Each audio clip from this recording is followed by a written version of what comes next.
Et on va commencer avec la première conférence de cette journée, qui va parler d'un guichet d'évaluation et d'orientation du domicile pour tous. Il s'agit d'un projet innovant à la destination des professionnels et des patients usagers. Et la conférencière, c'est Zabouda Kretnay, la directrice générale adjointe de soins et santé. Merci, bonjour à tous et à toutes. Je vais démarrer puisqu'on a un timing à respecter. Alors, je vais effectivement vous parler, si j'arrive à le mettre, je vais mettre l'introduction, il ne se met pas. Là, j'ai fait rouge. Allez, c'est bon. Alors, le guichet d'évaluation et d'orientation du domicile pour tous. Le mot « tous » est important puisqu'il s'adresse aussi bien aux professionnels qu'aux patients ou usagers. C'est effectivement un projet innovant au niveau national et je vais donc vous présenter d'abord notre association et ensuite comment le projet est né au fil des années. Alors l'association Soins et Santé se compose d'un ensemble de services d'aide et de soins orientés sur le domicile au périmètre d'intervention différents. Donc elle bénéficie d'un réseau, nous travaillons avec à peu près 3000 libéraux, que ce soit des infirmiers, médecins, kinés, ergots, diètes, etc. L'hospitalisation à domicile est notre cœur de métier et nous couvrons le périmètre dans tout le Rhône, on va dans le nord Isère et on a aussi une antenne à l'hôpital de Villefranche. Dès 2010, Soins et Santé repère une difficulté d'orientation pour des patients non éligibles en HAD. En fait, on nous appelait dans les établissements de santé, et même en ville à travers le médecin traitant, pour prendre en charge les patients. Et quand on avait fait le recueil de données pour voir si le patient était éligible en hospitalisation à domicile, il ne relevait pas des critères d'éligibilité définis par la sécurité sociale. Et donc, dans à peu près 30% des cas, on refusait la prise en charge parce qu'elle n'était pas éligible, et on crée de la frustration auprès du patient, de la famille et des équipes. Et on avait, nous aussi, investi un temps important pour récupérer des informations qui, du coup, après, ne servaient pas à grand-chose. Donc, on s'est dit, est-ce qu'il ne serait pas possible de réfléchir puisqu'une grosse partie du travail a été fait pour qualifier le besoin de la personne, de pouvoir l'orienter au domicile avec d'autres partenaires. Donc on a composé un groupe de travail avec l'ANAP, qui est une agence de la Haute Autorité de Santé, qui est là pour être un appui pour les établissements qui veulent mettre en place des projets. Et le nôtre, effectivement, c'était d'arriver à qualifier le besoin à travers un algorithme de questions, puisqu'on était très performant sur l'hospitalisation à domicile, on a aussi un SIAD, etc. Et là, on voulait être performant presque 360 degrés, puisqu'on voulait aussi être capable de pouvoir qualifier même les besoins les plus anodins pour la personne. Anodins pour nous en HAD, mais extrêmement importants pour la personne au domicile. Et le deuxième travail, après cet algorithme, c'était de travailler sur un carnet d'adresses exhaustif, c'est-à-dire que ce n'était pas se contenter de dire on va vous donner le numéro de téléphone de telle ou telle personne. Si derrière on donne par exemple le numéro d'un SIAD, service de soins infirmiers à domicile, on est capable de dire s'ils sont ouverts du lundi au dimanche, si on a besoin d'une toilette et on veut faire sa toilette du lundi au dimanche et qui ferme le vendredi, on ne vous orientera pas sur un SIAD qui ferme le vendredi. Donc, et on vous donnera les coordonnées de la personne à joindre, etc. etc. Je détaillerai après. Donc, important pour nous d'avoir ce carnet d'adresses exhaustif, puisque les objectifs, c'était d'accompagner l'externalisation des patients usagers, des services hospitaliers ou d'établissements sociaux et médico-sociaux, en fluidifiant les parcours, et permettre un maintien à domicile des patients usagers. Alors aussi, puisque nous, sur la HAD, on a à peu près 90% des demandes qui viennent des hôpitaux et 10% du domicile. Et je pense qu'au niveau national, dans les HAD, les demandes de ville montent jusqu'à 30, voire 40%. C'est aussi notre souhait de pouvoir accompagner les acteurs libéraux pour pouvoir maintenir la personne en lien avec nous, mais surtout aussi avec les libéraux. Donc je pense que là, on pourra répondre encore mieux grâce à ce guichet. D'autre part, c'était aussi de simplifier la tâche des professionnels de santé hospitaliers ou de la ville et des non-professionnels, puisque quand vous êtes à l'hôpital, on a beau dire, on est quand même beaucoup en silo, donc on maîtrise très bien ce qu'on donne à l'hôpital, on maîtrise très bien en ville selon les filières où on est. Et là, du coup, c'était d'arriver à faire tomber un peu ces cloisons pour pouvoir travailler les uns les autres et fluidifier les parcours en facilitant le travail de chacun. Donc voilà, je suis allée plus vite, promouvoir le décloisonnement, bien évidemment, entre les différents secteurs. Alors, les moyens pour organiser un parcours continu et gradué des personnes en situation complexe ou domicile, c'est rassembler des partenaires qui complètent ce que l'HAD apporte. Alors, le but, c'était pas que l'HAD s'étoffe un dispositif, hein, c'était vraiment au contraire de pouvoir tuiler avec ce qui existe déjà sur le terrain et avec qui on travaille déjà de manière très, très importante à travers l'HAD, notre SIAD, notre équipe mobile de soins de support, etc. Alors, mettre en œuvre un guichet d'évaluation et d'orientation du domicile sur notre territoire, donc, puisque c'est un territoire qu'on connaît bien, et avec des acteurs aussi bien professionnels hospitaliers et libéraux que l'on connaît sur le terrain.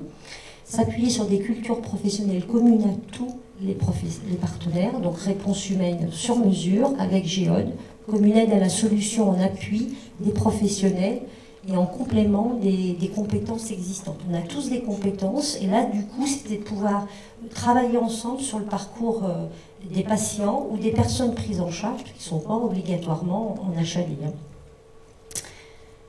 Alors, le mode opératoire, il est simple. On a voulu quelque chose de très pratico-pratique pour les personnes qui pourront utiliser ce numéro. Donc, vous avez à droite, c'est la carte que vous aurez après sur les manches debout tout à l'heure qui vous permettront de pouvoir joindre en Géode ou de le communiquer à des personnes qui en auront besoin. Donc il est à destination des professionnels, mais aussi pour nous c'était extrêmement important. On ne voulait pas que ce soit essentiellement que pour les professionnels, on voulait aussi que les particuliers puissent nous joindre ou le patient lui-même. Avec un délai de réponse rapide. Donc on s'est mis comme ligne avec l'ANAP de répondre en moins de 3 minutes. En moins de 3 minutes, on doit pouvoir vous donner une orientation possible. Alors, pourvu d'une coordination entre tous les acteurs et dispositifs du territoire dans une totale transparence, pour pouvoir après vous dire, voilà, le dispositif qui serait le plus adéquat à votre situation, on a travaillé avec tous les acteurs, je vous parlais des filières, des équipes mobiles, des libéraux, etc., des prestataires. Et ensuite, pour l'orientation de besoins, allant des actes, alors je vous l'ai dit, de la vie quotidienne, de base, jusqu'aux soins les plus complexes, hospitaliers, que nous sommes, donc à travers le château. Alors en pratique, l'orientation de la personne à prendre en charge se déroule en 6 étapes. Tout d'abord, donc, il y a la prise en charge de l'appel, donc c'est un numéro unique. Prise en compte des informations générales du patient usager, donc il y a un minimum d'informations d'identité. Là, bien évidemment, en préalable, on demande l'autorisation à la personne pour respecter les données. Prise en compte des informations de santé, choix de l'orientation, algorithme et additifs que je vais vous présenter, choix de l'adresse, donc c'est le carnet d'adresse, et finalisation, enregistrement et transmission. Alors, première étape, donc la plateforme, là, donc, vous avez donc, vous voyez le schéma, oui, il faut que je pousse le papier Bruno. Ça va, on voit? Oui, d'accord.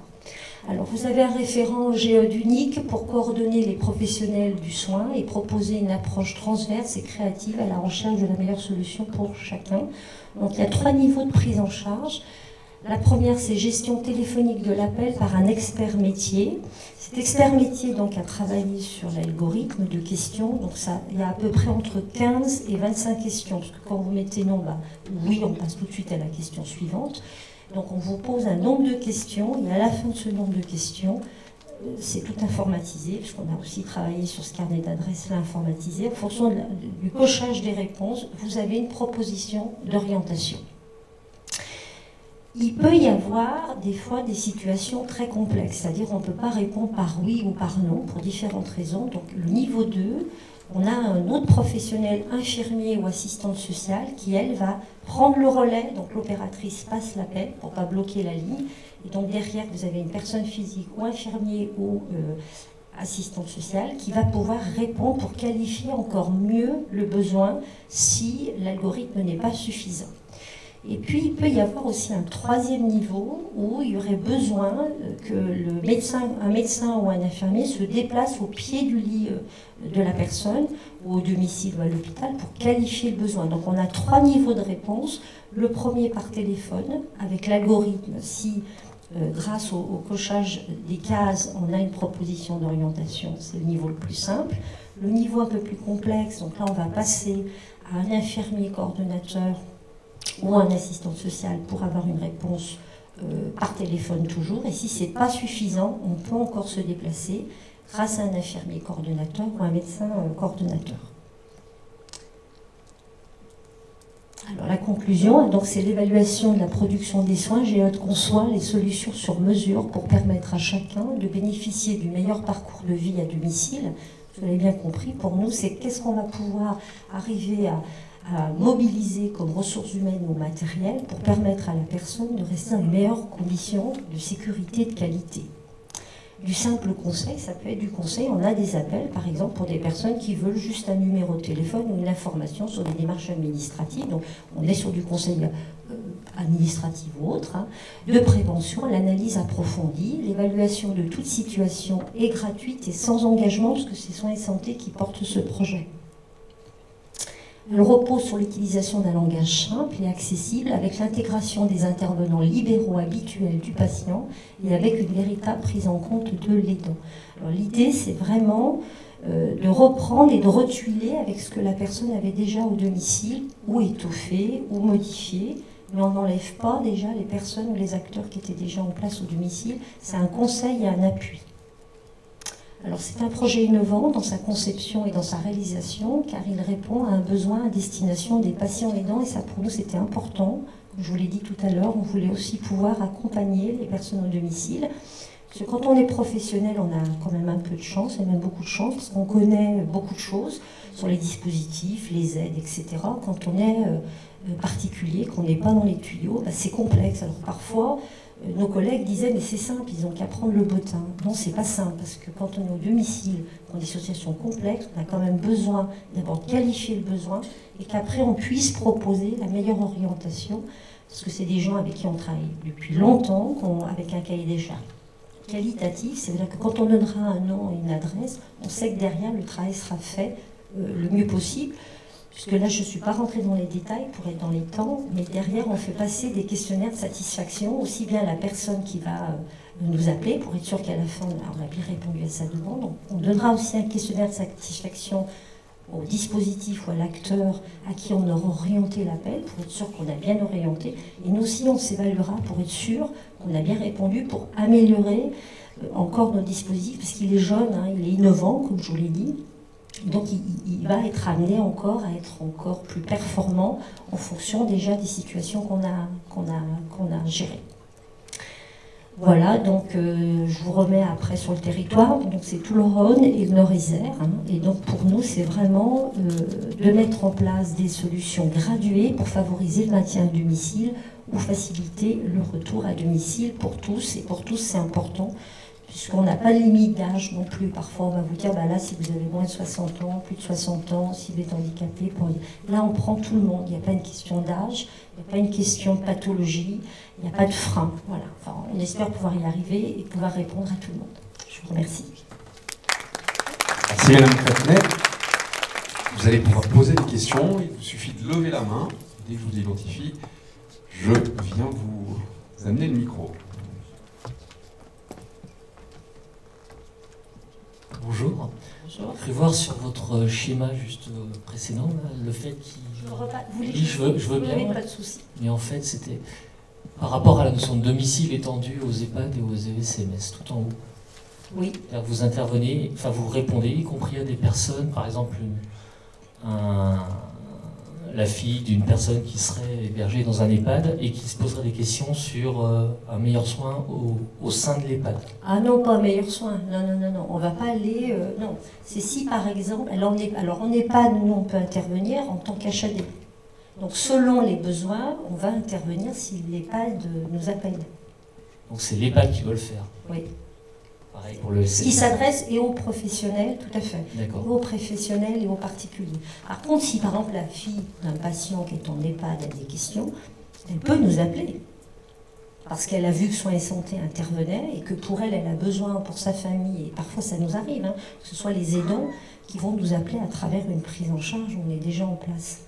Et là, du coup, on voudrait l'élargir à tous, parce que si on n'est pas sur une prise en charge de patient, on pourrait se dire Soins et Santé n'intervient pas. Si, vous pourriez très bien l'utiliser pour des particuliers. Nous, aujourd'hui, ceux qui nous appellent, c'est des gens qui nous connaissent. Donc c'est dommage, je me dis, il faut vraiment qu'on communique, parce qu'aujourd'hui, ceux qui bénéficient de GEOD, c'est des gens qui nous connaissent très bien. Et demain, il faudrait que ce soit des gens, justement, qui ne nous connaissent pas, et qui se disent, aujourd'hui on est en difficulté, on a appelé plusieurs choses, ou on ne sait pas qui a appelé, et bien là on nous appelle et nous on vous orientera. Question suivante.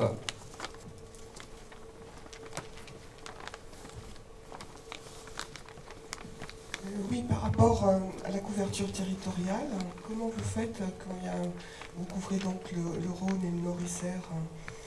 Comment vous faites, par exemple, pour le déplacement d'un médecin? C'est votre propre médecin qui se déplace? Alors, pour qualifier le besoin, oui, on aura un médecin coordonnateur qui... Alors, on n'est pas dans un degré d'urgence, on n'est pas sur l'HAD ou dans l'hospitalisation à domicile, il y a une réactivité. Là, c'est pour des personnes...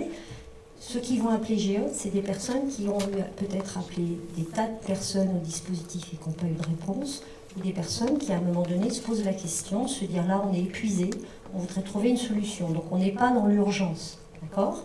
Deuxième chose, avant de déplacer le médecin, il y a d'abord l'algorithme de questions qui va peut-être nous permettre de pouvoir qualifier le besoin et se mettre en lien avec le médecin traitant, parce que le médecin traitant fait aussi partie du circuit, on va pouvoir se mettre en contact avec lui.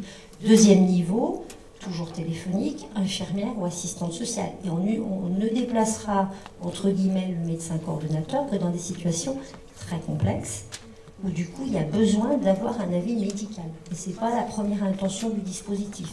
On voudrait plus être sur le premier et le deuxième niveau. Le troisième sera à titre exceptionnel. Si par exemple, on peut prendre en charge quelqu'un, l'infirmière libérale rappelle, parce que le médecin traitant ne peut pas se déplacer, qu'elle a besoin. Mais pas dans l'urgence, je réinsiste bien, c'est pas la mission du guichet d'évaluation et d'orientation du domicile, pas d'urgence, et en plus on ne prend pas la place des personnes qui sont déjà, s'il y a un médecin traitant, on ne va pas les prendre la place du médecin traitant. Mais il se peut que le médecin traitant nous demande d'intervenir et on interviendra.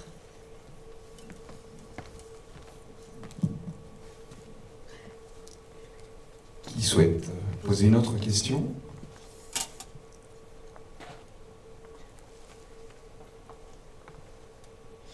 Personne. Une fois, deux fois.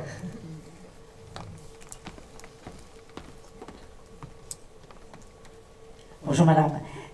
Juste une question. En cas de difficulté, effectivement, avec une personne d'un certain âge, est-ce que vous pouvez orienter vers un EHPAD ou un établissement? Oui, on l'a déjà eu fait pour un EHPAD, tout à fait. Oui. D'accord. Donc parce que quand on est vraiment dépourvu, qu'on n'a rien du tout, vous pouvez nous dépanner. Oui, tout à fait. C'est vrai que le carnet d'adresse a été... Alors au départ, tout le monde me disait, mais vous avez dû... ça a été très chronophage de faire l'algorithme de questions. Je ne vous l'ai pas montré, mais le nombre de questions, on a fait à peu près une trentaine de réunions pour faire cet algorithme, où il y avait aussi bien des professionnels hospitaliers que des professionnels de terrain. On a même fait venir l'URPS médecin, l'ordre des infirmiers. On voulait être très exhaustif, et même les usagers qui ont participé à ce travail. Quand on a eu terminé l'algorithme, c'est bien beau de faire un algorithme, et au bout de dire, tiens, on va lui proposer telle chose, telle chose, telle chose. Et si derrière, sur le territoire, on n'a pas déjà identifié tout ce qui existe, aussi bien en termes de dispositifs et d'acteurs, c'est pas suffisant. Puis on s'est rendu compte qu'en fait, le nerf de la guerre, c'est aussi l'argent. Donc il a fallu qu'on travaille avec les métropoles pour savoir aussi quelles étaient les aides possibles, parce que si on vous fait rêver en vous disant, vous pouvez avoir ça, ça, puis derrière, vous n'avez pas les moyens de le faire, c'est pas la peine. Hein. Donc voilà, ce gros travail ce que moi j'ai appelé le carnet d'adresses, ça a été pour moi un gros travail, parce que j'ai rencontré toutes les personnes pour être sûr, et donc du coup je fais des fiches. Dans ces fiches, on a le nom de la personne, ce qu'elle fait, ce qu'elle propose. Par exemple, il y a besoin d'un infirmier qui a un DUP et cicatrisation, mais si on a 3 sur votre secteur, et que vous avez un pansement nourri complexe, on va vous donner les 3 numéros et on vous éclairera sur le choix. Mais à la fin, c'est vous qui choisirez qui vous voulez prendre. C'est ça qu'on voulait, c'était mettre du qualitatif et pas qu'on donne un numéro comme ça. Et c'est pour ça que la personne, quand je fais des fiches, elle s'engage. Si je mets son nom avec son numéro, il faut que je sois sûre que derrière, si moi je donne ce dispositif, la personne réponde bien en temps et en heure. C'est pour ça que derrière aussi, on a mis des questionnaires de satisfaction, qu'on envoie aussi bien à la personne qui appelle, mais aussi au dispositif, puisqu'on aurait pu se tromper dans l'orientation. La fois d'après, on s'améliore. Ce qui est très important, effectivement, c'est la personnalisation de vos intervenants. On n'est pas dans l'inconnu. C'est tout à fait ça. Merci beaucoup, madame. Bonjour, merci pour votre présentation. Moi, j'ai une question. Si les gens ne peuvent pas répondre à toutes vos questions de l'algorithme, est-ce que vous êtes en contact avec leur médecin traitant ou vous pouvez avoir le contact pour justement demander ce qu'il ne sait pas lui-même? Alors ça sera du coup du niveau 2. Donc l'opératrice passera l'infirmière coordinatrice de Géode. Et effectivement, si on nous donne l'autorisation, on pourra compléter avec le médecin traitant. Tout à fait.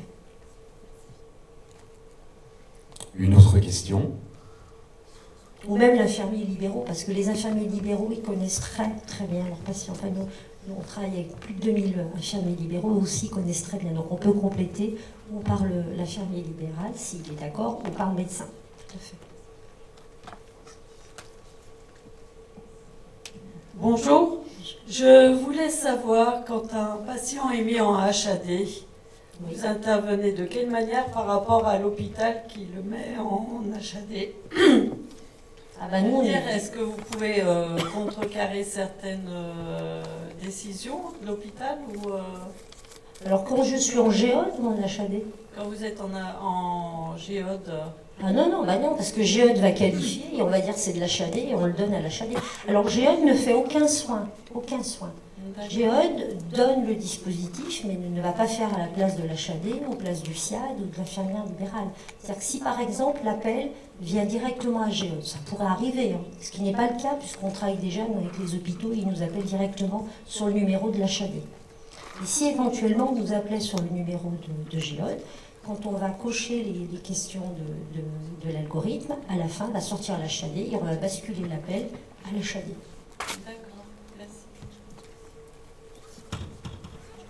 Qui souhaite le micro?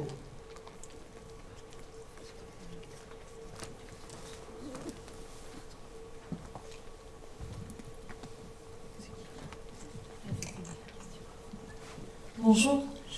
Moi, je voulais savoir si vous prenez en charge les personnes âgées à domicile pour le matériel médical. Oui. Parce que vous êtes en lien avec certains prestataires de services. Oui, tout à fait. Oui. Donc si par exemple, effectivement, il y a besoin de mettre en place à la fin de l'algorithme, on voit qu'il y a besoin de mettre, je sais pas, un lit médicalisé ou tout autre matériel, un fauteuil, du coup on va donner le prestataire. Alors pareil, si on a plusieurs, on donnera à la personne les prestataires. On fait la même chose que pour les libéraux, pour tous les dispositifs. Oui, on travaille avec des prestataires qui travaillent très bien, que d'ailleurs on utilise aussi en HAD. Merci.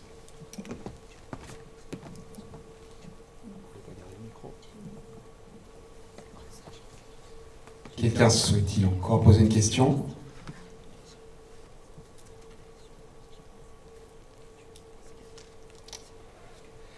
Bien, merci. Merci. La conférence est terminée.